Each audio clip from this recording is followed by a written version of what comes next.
आज हरदी में लेटाइल बाड़ी। हमर जान आज हरदी से लेटाइल बाड़ी।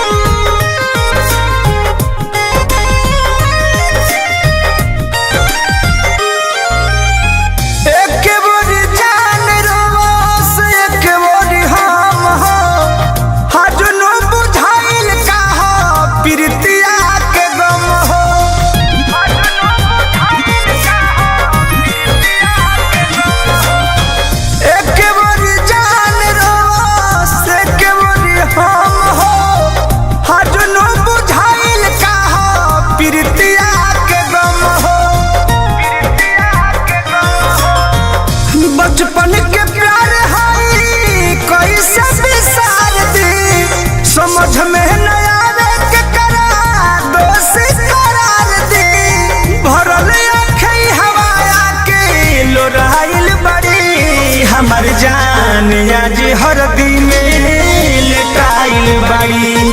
हमर जान आज हरदी से लेटाइल बाड़ी।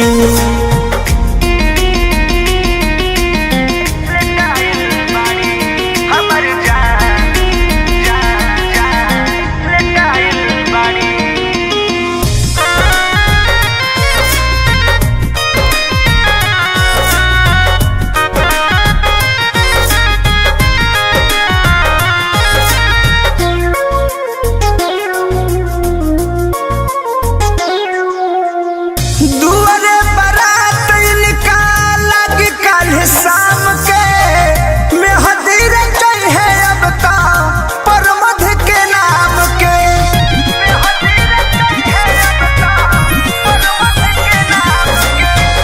दुआरे बारात निकाला कि काल्हे शाम के मेहंदी रचाई है अब ता संतोष के नाम के। सोनू सुधाकर से हम मजबूर बाड़ी, हम मजबूर हो। चिंता में डूबल पागल आइल बड़ी। हमर जान आज हरदी में लेटाइल बाड़ी। हमर जान आज हरदी से लेटाइल